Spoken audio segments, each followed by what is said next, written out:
राजनीति में आइडियल धरती पर आज से और कल भी जो महात्मा गांधी जी थे उनसे बड़ा कोई नहीं था। मेरा विरोधी लोग षड्यंत्र कर करके हमको फंसाने का काम किया। हर व्यक्ति का माता पिता चाहता है कि मेरा बेटा डॉक्टर इंजीनियर बने, IAS बने, IPS बने, लेकिन हर कोई तो बनने ही जाता है। हम तो अभी निर्दलीय प्रत्याशी के रूप में अभी चुनाव लड़ने के लिए जा रहे हैं जनता के मन से। नमस्कार, आप द Z+ देख रहे हैं। बिहार में चुनाव होने हैं, ऐसे में दानापुर विधानसभा क्षेत्र अब चर्चाओं में आ गया है। चर्चाओं में इसलिए आ गया है कि इस क्षेत्र से रितलाल यादव ने अपनी दावेदारी ठोक दी है और उन्होंने कहा है कि मैं दानापुर विधानसभा सीट से चुनाव लड़ूंगा। आपको बता दूं कि रितलाल यादव पहले बिहार में हुए त्रिस्तरीय चुनाव में वो चुनाव जीते थे और मुखिया बने। फिर मुखिया बनने के बाद लंबे समय तक वो जेल में रहे और जेल में रहते हुए उन्होंने इंडिपेंडेंट विधान परिषद का चुनाव लड़ा और वो जेल में रह करके वो चुनाव जीत गए हैं। आज इन्हीं से हम इनकी राजनीति की सफ़र के बारे में बातचीत करेंगे और जानने की कोशिश करेंगे कि इन्हें राजनीति में आने का इंटरेस्ट कब जगा, राजनीति में कैसे आए, एक्सीडेंटल राजनीति में आ गए या राजनीति में इनकी पहले से रुचि थी। इन सब सारे मुद्दों पर इनसे हम बातचीत करेंगे।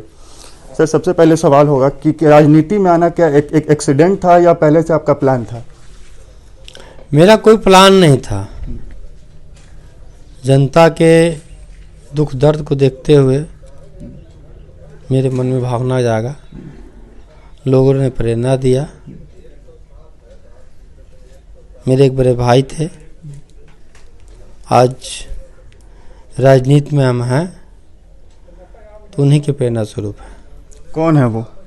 वो मेरे बड़े भाई थे, स्वर्गीय विजय राय।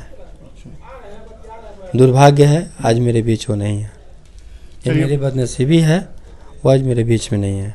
वो भाई नहीं थे, मेरे गार्जियन नहीं थे, कितना हो ज़्यादा हम कहेंगे मेरे पिताजी से भी ज़्यादा वो मेरे लिए सब कुछ थे। अच्छा, कोई भी गार्जियन चाहता है कि उसका बेटा पढ़ लिख करके डॉक्टर बने, इंजीनियर बने या ब्यूरोक्रेट्स बने या किसी भी क्षेत्र में जाए। जब आप पढ़ाई लिखाई जब करते थे उस समय आपके पिताजी क्या चाहते थे कि मेरा बेटा क्या बने? हर व्यक्ति का माता पिता चाहता है कि मेरा बेटा डॉक्टर इंजीनियर बने, IAS बने, IPS बने, लेकिन हर कोई तो बनने ही जाता है। पढ़ाई तो सब कोई करता है, उसी में से कोई डॉक्टर बन जाता है, कोई इंजीनियर बन जाता है, कोई नेता बन जाता है, कोई IAS बन जाता है, कोई IPS बनता है। पढ़ाई तो सब कोई वही करता है, लेकिन अलग अलग एक भावना होता है। आपकी प्रारंभिक जो शिक्षा थी वो कहाँ से आपने ली थी और किस क्लास तक आपने पढ़ाई की? हम तो BA पार्ट 1 तक पढ़ाई किए। कुछ राजनीतिक साजिश के तहत, षड्यंत्र के तहत एक मेरे ही परिवार के चचेरा भाई थे, उन्हीं का अपना साला के घर में घटना घटा और शासन प्रशासन अब मेरा विरोधी लोग षड्यंत्र कर करके हमको फंसाने का काम किए झूठा मुकदमा में। तो आप अगर राजनीति में आ गए हैं तो किसी को आइडियल मानते होंगे। राजनीति में या किसी भी क्षेत्र में कोई जाता है तो वो किसी को आइडियल अपना मानता है। आप अपने राजनीति में किसको आइडियल मानते हैं?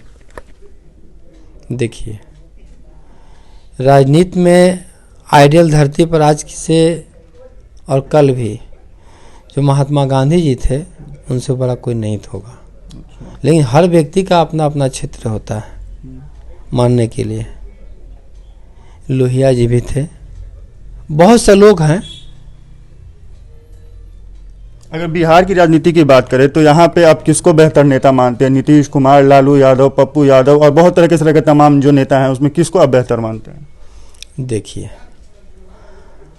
हम 2000 में मुखिया जब बने, हम मुखिया के बनने के बाद आज तक किसी पार्टी में हम गए ही नहीं।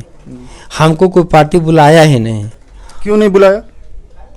हो सकता है समान स्थिति नहीं बना हो एक दूसरे के बीच। लालू यादव तो कहते हैं कि वो दलितों, पिछड़ों या MY समीकरण पे वो चलते हैं। आप भी उसी जाति से आते हो तो क्यों? और आपकी लालू यादव से नज़दीकियाँ भी आपके परिवार की, फिर भी लालू यादव ने आपको क्यों नहीं एक्सेप्ट किया? हो सकता है कहीं समान स्थिति नहीं बना होगा। किसी नीति पे बाप बेटा में अलगाव होता है ना, तो बाप है हम बेटा हैं तो अलगाव की स्थिति हो सकता है। बाप अगर मनाएगा तो बेटा मान जाएगा, RJD में चला जाएगा। बाप मनाएगा, बेटा मनाएगा। देखिए, मनाने की बात तब होगी ना जब चर्चा होगा, फिलहाल तो अभी ऐसी कोई बात है नहीं।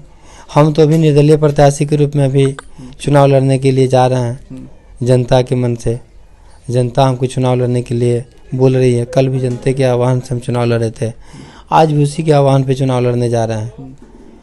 कल अगर कोई पार्टी आती है मेरे पास, या पार्टी हमसे कोई चर्चा करती है, कोई पदाधिकारी हमसे चर्चा करता है कि आप मेरे सिंबल से चुनाव लड़िए, तो विचार जरूर करेंगे। मतलब वो किसी भी पार्टी से चुनाव लड़ने में परहेज नहीं होगा, चाहे वो एनडीए हो या फिर महागठबंधन?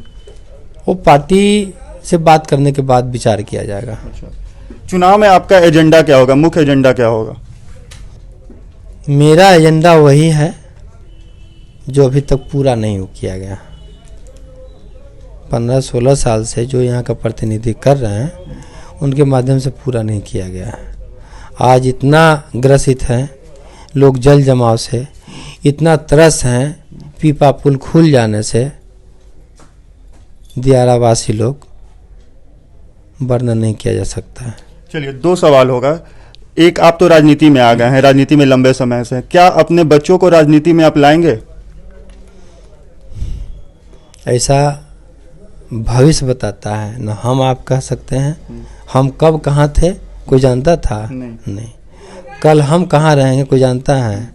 इसलिए बच्चों की भावना से खेलना गार्जियन के सबसे बड़ा बुर्बकई होगा। अच्छा, एक आखिरी सवाल, क्या बिहार में 15 साल बनाम 15 साल का जो सुशासन और जो जंगल राज के मुद्दे पे जो चुनाव हो रहे हैं, या सरकार बोलती है, या क्या आपको लगता है कि पहले का जो 15 साल था उसमें जंगल राज था, और पहले अब जो 15 साल नीतीश कुमार का जो 15 साल है, इसमें सुशासन बिहार में आया है?